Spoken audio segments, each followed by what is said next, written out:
अब सुनते हैं, फिर भी भगवान में उतना मन नहीं लगता जितना जगत में लगता है। इसका क्या कारण? तो हमने उनसे निवेदन किया कि इसका एक ही कारण है, जगत दिखाई देता है और भगवान सुने जाते हैं।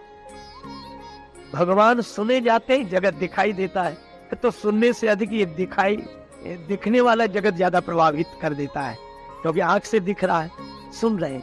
पर भक्त, इसीलिए भक्त होना भी किसी वीर पुरुष का काम है। भगवान की कृपा से ही कोई भक्त बनता है। एक ने कहा, कामी क्रोधी लालची इनसे भक्ति न होए, भक्ति करे कोई सूरमा जाति वर्ण कुल खोए। भक्त तो भगवान की कृपा से कोई भक्त बनता है। तो एक उर्दू के कवि ने बड़ी अच्छी पंक्ति कही। उन्होंने कहा कि ये मोहब्बत नहीं है तो क्या है, ये प्रेम नहीं है तो क्या है, और यह हकीकत नहीं है तो क्या है, यह परम सत्य नहीं है तो और क्या है। उस पे हम जान देते हैं अनवर, जिसको आंखों से देखा नहीं है।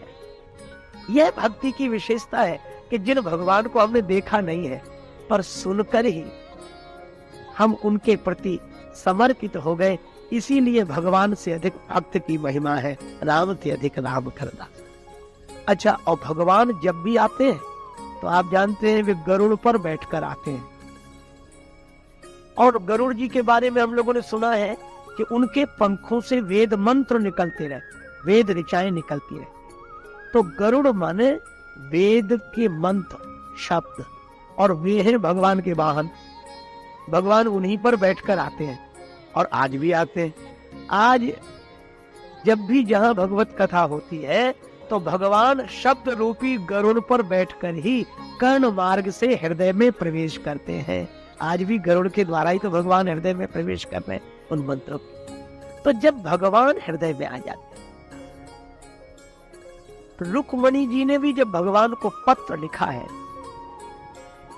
तो कहा, हे परम सुंदर। तो भगवान को आश्चर्य हुआ कि मुझे देखा तो उन्होंने है, परम सुंदर कैसे? तो रुक्मणी जी ने उत्तर दिया बाद में कि मैंने देख लिया। कैसे देखा था? बोले, आप मेरे हृदय में आ गए थे। तो भगवान ने कहा कि बिना देखे कैसे हम हृदय में आ गए?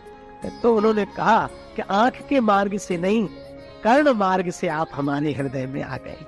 और सचमुच भगवान कर्ण मार्ग से ही हृदय में जाते हैं। हृदय। अच्छा, अब मुझे बात पर बात याद आई। अपने यहाँ जो कर्ण हुए वो सोना दान करते थे। कर्ण सोना दान करते थे। तो वह तो एक ऐतिहासिक घटना है, बड़ी महत्वपूर्ण घटना है। पर यह दोनों शब्द में श्लेष है। कर्ण एक राजा का नाम है और कर्ण इंद्रियों को भी कहते हैं। अच्छा, कर्ण सफल कब हुए? जब सोना दान करते थे। और सोना स्वर्ण को भी कहते हैं और निद्रा की अवस्था को भी सोना कहते हैं। आज भी कर्ण सोना दान कर रहे हैं। कानों के कारण ही तो हम नहीं सो रहे, क्योंकि हम सुन रहे हैं। और एक कथा थी, भगवान शंकर कथा सुना रहे थे, अमर कथा, और माता पार्वती जी सो गई। तो कर्ण तो रहे पर वो सोना दान नहीं कर सके। तो सुखदेव जी ने हुंकारी भरी, तो जो जागने वाला है वह सुनता है। तो भगवान तो शब्द के गरुड़ पर बैठकर कर्ण मार्ग से हृदय में उतरना चाहते हैं, पर कर्ण को सोना दान करना पड़ेगा, ये सोए नहीं। लेकिन कहा कि अगर हम आंख बंद नहीं होगी, सोएंगे नहीं, तो हमें विश्राम नहीं मिलेगा। भगवान बोले कि हमारी भक्ति पर विश्वास करके आंख मूंद लो तो सोने का सुख मिल जाएगा, विश्राम मिल जाएगा। काहू के बल भजन है, काहू के आचार, व्यास भरोसे कुंवर के सोवत पांव पसार। ये जो है व्यास भरोसे कुंवर के सोवत पांव पसार, भगवान के भरोसे सोना। इसी को तुलसीदास जी ने कहा, सोवे सुख तुलसी भरोसे एक राम के। तो कहा यह जो भागवत धर्म है इसका पालन करना चाहिए। अब कहा कि इसका उपाय क्या है? बड़ी अच्छी बात। यह तो ठीक है कि हम भगवान की भक्ति के मार्ग पर निश्चिंत होकर चले, पर यह भक्ति हमारे जीवन में प्रतिष्ठित रहे, इसका क्या उपाय?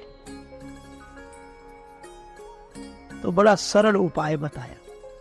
दो उपाय बताए हैं और उन दोनों की मैं चर्चा कर। इसमें कहा गया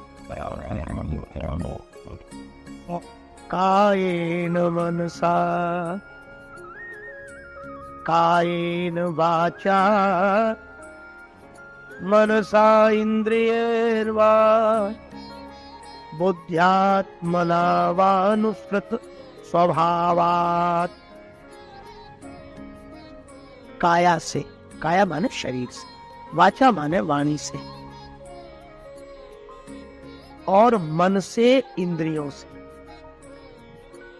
और आगे कहा गया वानुसृत स्वभावात् बुद्ध्यात्मना आत्मबुद्धि से, और अनुसृत जो हमारा स्वभाव चला रहा है कई जन्मों की देन के कारण जो स्वभाव है। मैं कहता हूं ऐसा अद्भुत स्वातंत्र कहीं नहीं, ऐसी सुविधा कहीं नहीं है। इसीलिए भक्ति सकल सुखाने, उसमें कहा जा रहा है कि काया से, कायेन वाचा मनसा इंद्रियैर्वा, और आगे का बुद्ध्यात्मना वानुसृत स्वभावात् करोति यत् यत् सकलम परस्मै। तब क्या करे? नारायणायेति समर्पयेत तत्। यह कवि महाराज का उपदेश है। इसमें कहा गया कि शरीर से, वचन से, मन से, इंद्रियों से, अपनी बुद्धि से और अपने स्वभाव के अनुसार करोति यत् यत्, जो करो। अब यह अद्भुत बात है। धर्म कभी यह इजाजत नहीं देगा, धर्म कभी यह आदेश नहीं देगा कि जो तुम करो वही धर्म है। ज्ञान कभी नहीं कहेगा कि जो तुम करो वही ठीक है। योग कभी नहीं कहेगा कि जो विधि तुम करो तो ठीक है। यह भक्ति कह सकते। इसीलिए कवि महाराज कहते हैं कि यही भागवत धर्म की विशेषता है कि शरीर से, वचन से, मन से, इंद्रियों से, बुद्धि से और अपने स्वभाव से आप जो जो कर्म करते हैं वह भक्ति कैसे होगी? बोले बस एक काम कर लो। क्या? नारायणेति समर्पयेत तत्। वह सब भगवान को अर्पण कर दो, बस इसी का नाम भक्ति है। यही भागवत धर्म। अब भगवान को सौंपें कैसे, समर्पण कैसे करें? अब यह भी बात है। देखो, अपने स्वभाव से जो कर्म करें तो स्वभाव तो अच्छा नहीं है, तो क्या भगवान को सौंपने लायक है? अच्छा, यही बात गीता में भी कही गई। भगवान श्री कृष्ण ने अर्जुन से यही कहा, यत करोसि। यत करोसि माने जो करो, यदश्नासि जो खाओ, यद जुहोसि ददासि यत जो हवन करो और जो दान दो, यत तपस्यसि कौन्ते जो तप करो, तत् कुरुस्व मद अर्पणम, वह सब मुझे अर्पण कर दो। अर्पण कैसे करें? देखो, अर्पण करने का एक ही उपाय है। क्या? कि काया के माध्यम से, वचन के माध्यम से, मन के माध्यम से, इंद्रियों के माध्यम से और बुद्धि और स्वभाव के अनुसार जो कुछ हो रहा है उसे यह मानने कि इसके मूल में भगवान ही प्रेरक है, भगवान की प्रेरणा से हो रहा है। हे भगवान, आप ही सब कुछ करा रहे हैं। बस यह विचार आते ही भगवान के प्रति यह कर्म समर्पित हो जाएगा, क्योंकि आप करा रहे हैं। ना हम करता, हरि ही करता, हरि ही करता केवलम। हे प्रभु, यह आपकी प्रेरणा से हो रहा है और इसका फल भी आपको ही समर्पित है। यह है भगवान के प्रति समर्पण। और इसीलिए श्रीमद् भागवत के अन्य प्रसंग में द्रौपदी ने भी जो स्तुति की है भगवान की, योऽन्तः प्रविश्य मम वाचमिमां प्रसुप्तां संजीवयत् अखिल शक्तिधरा स्वधामना अन्याश्च हस्तचरण श्रवणत्वगादीन् प्राणान् नमो भगवते पुरुषाय तुभ्यम्। उसमें कहा गया, द्रौपदी कहते हैं कि हे भगवान, मैं आपको प्रणाम करता हूँ और आपका स्वरूप कैसा है? योऽन्तः प्रविश्य, जो मेरे अंतःकरण में प्रविष्ट होकर, योऽन्तः प्रविश्य मम वाच, मेरी वाणी को, मिमां प्रसुप्ताम, और सोई हुई शक्ति को गति देकर जो स्तुति करा रहे हैं, और जिनके कारण ये मन बुद्धि इंद्रियां आदि कार्य करते हैं, ये प्राण जिनके द्वारा संचालित हैं, उन प्राणेश्वर प्रभु को मैं प्रणाम करता हूं। अब यहाँ बड़ी अच्छी बात है, स्तुति सुनने वाले भी भगवान है। भगवान नारायण जब प्रकट हुए तो ध्रुव जी स्तुति करना चाहते थे, पर कर नहीं पा रहे, क्योंकि नन्हा सा बालक की स्तुति करना क्या जाने।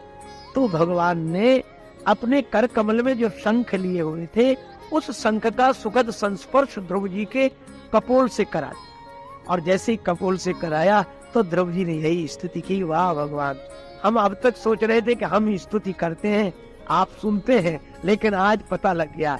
क्या? तो बोले बाहर बैठकर स्तुति सुनते हो और भीतर से स्तुति कराते हो। आप ही भीतर हो और आप ही बाहर हो, इसलिए उधर जो समर्पित हो रहा है वह भी आप है, और इधर से जो प्रेरक है वह भी आप है। मेरा तो कहीं कुछ नहीं, अगर मेरा कुछ है तो मात्र ब्रह्म है, और ऐसा भाव आ जाए, यही भगवान के प्रति समर्पण।